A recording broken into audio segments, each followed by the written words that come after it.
everybody, welcome back. So I just saw this video on TikTok. To be honest, it's like mind blown. Take a look. Every weekend my husband goes hunting with his best friend, but he comes home with nothing.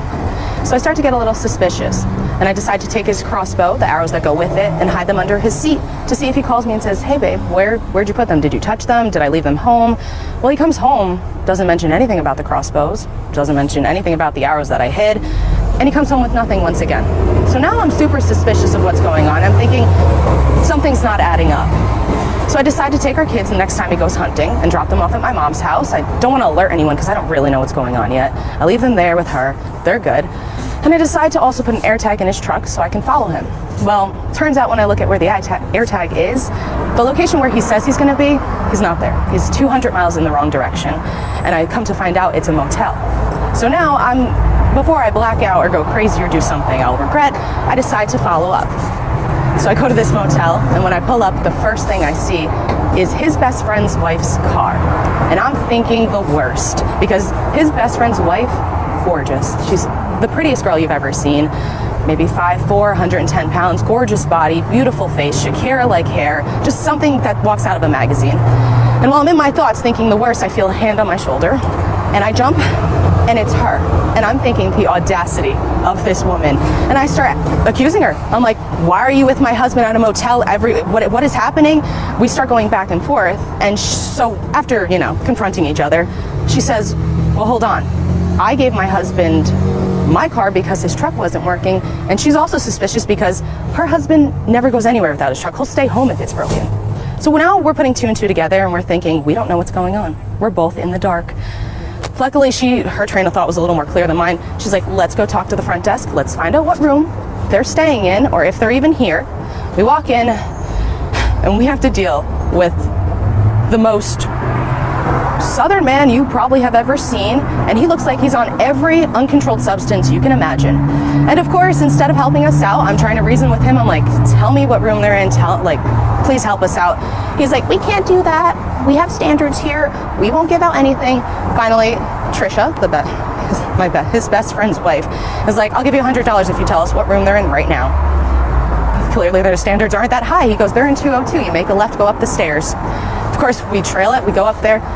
Immediately, we get to the flat. We're outside the door. I'm about to knock. She stops me because the first thing we hear is giggling. There's music. And there's partying going on, because it's clearly not just two people in that room. There was more than that. I'm about to barge in, knock, warn them that we're here, and she stops me. She says, "No, because if you give them time, they can make this look. Whatever's going on, they can fix." We go back down, we go talk to our new substance-controlled friend downstairs. But this time, he's not going to give us the key. He says, "No, I can't do that," refuses, makes us leave. Of course, we walk out, we wait about 5 minutes, and then she realizes that he leaves the front desk. Faster than I could blink, she's behind the desk, grabs the key. We're back up those stairs, in front of the door, puts the key in, opens as quick as possible, and I'm just in a state of shock of what I'm seeing. I'm not even gonna traumatize you guys with it exactly, but just imagine there are 10 other men from our neighborhood, all undressed, all doing things that I won't repeat. She starts screaming. I'm like, "Oh my God, I can't believe this is happening," because my ex-husband now is one of the most homophobic men I have ever met in my life. So I'm just in a state of shock. She starts going off, and I don't know where her mind went, but immediately she starts yelling at everyone in that room. She says, "We're getting a divorce." Me and her are now divorcing them together. We are taking the kids, we're taking the house, we want alimony, we want everything if you want us to stay silent. And I mean, we had the power in that moment. I didn't even realize it. They agree to this. They're like, "Fine, we'll give you everything if you stay quiet about this." So we do. Not a problem. Our divorces go through. We're finalized. We keep everything, which is the least they could do after that scene.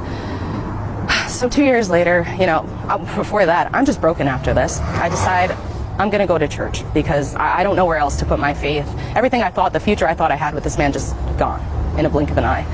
I go to church. The pastor gets me to open up to him. He's like, "Look, God puts things in people's path all the time. He works in mysterious ways, and sometimes it's just to test you." So, through church, I was able to heal. I actually ended up meeting someone. It's great. I am thankful for that part of it. But now fast forward 2 years later, and I kept silent, and so did she.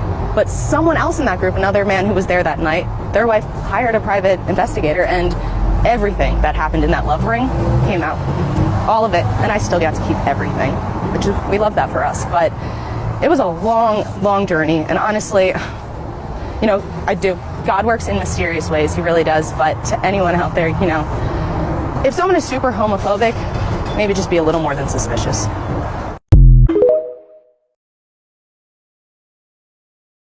Are you gay and considering marrying a woman? Here are my 3 reasons why you should think twice. Number 1, it's going to suck really bad because you're going to try to convince yourself that by marrying a woman, you're going to be able to like automatically be okay with having sex with a woman, and it just doesn't work that way. I know from experience. Number 2, the woman is not like a solution to your sexuality. That's not her role to play. It's very abusive, so don't do that. It's quite toxic. Number 3, do whatever you can to just stay single and consider what your own happiness looks like. Choosing your own happiness is a really, really, really complicated thing when you have been told your whole life that your own happiness is not worth anything and that your entire body and life and heart and soul should be devoted to serving a God who created you gay, but is going to put you in hell for it. So just remember that you're choosing your own happiness can feel really wrong, but it's a really radical thing to do. And I promise you that in time, it's the most healing thing that you can do and the best thing for you. It sounds simple, but oh my God, it's not. And lastly, try to remember to not let it get that deep. Seriously, just try to keep things light. Don't get in a relationship. If you really don't know like what's going on with your sexuality, just please stay single. You don't have to be single forever, but if you're still confused and you don't know, don't come out yet. Don't especially get married to a woman when you are confused. Don't rope other people into it. I know from experience, it's just going to absolutely rip you apart and rip her apart. And we don't want that. There are also so many people going through the exact same thing. I'm going to keep talking about it because clearly a lot of you have gone through the same thing that I really didn't know existed. I for sure thought I was like the only person in the entire state of Florida who had ever been gay and gotten married to a woman, but that's not the case. So, okay, that's it. Love you guys. For the closeted husbands and boyfriends, like, it doesn't help anybody. Just come out and enjoy your life. I agree with everything the guy is saying in the video, and I like the fact that she took everything. She was like, then she was like, okay, I'm taking the kids, I'm taking the house, you know, I'm getting a divorce, you're giving me alimony, and they all agreed. But 10 guys in the neighborhood were all participating in this. Like, what is going on? Is it some form of a cult?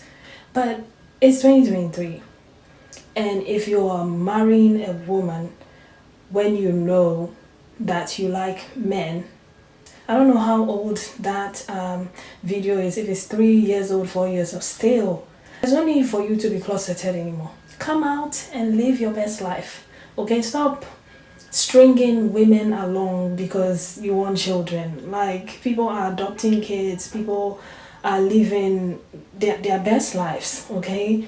Find someone like yourself and have a great life.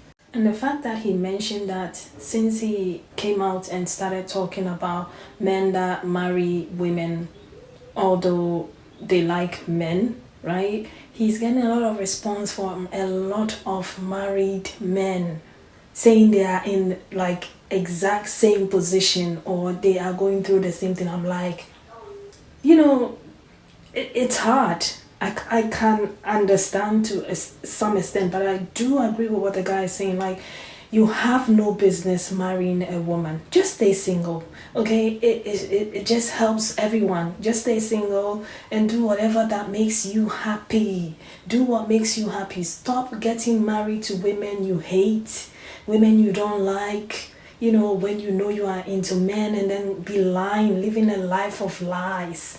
There's no need for it. It's 2023. You know, we love men who come out and say, this is my stand, this is who I am, okay? We love that. Instead of just having a woman just for the sake of having her because that's what you've been conditioned to do. At this point in time, nobody's judging. Everybody was saying in the comment section that it was giving Brokeback Mountain. To be honest, I've not seen that film, so that is going to be my Friday night chill film that I'm going to watch, okay? Because me, I am like... But let me know what you think in the comment section. Thank you for watching, and I'll see you again tomorrow with another video. Bye!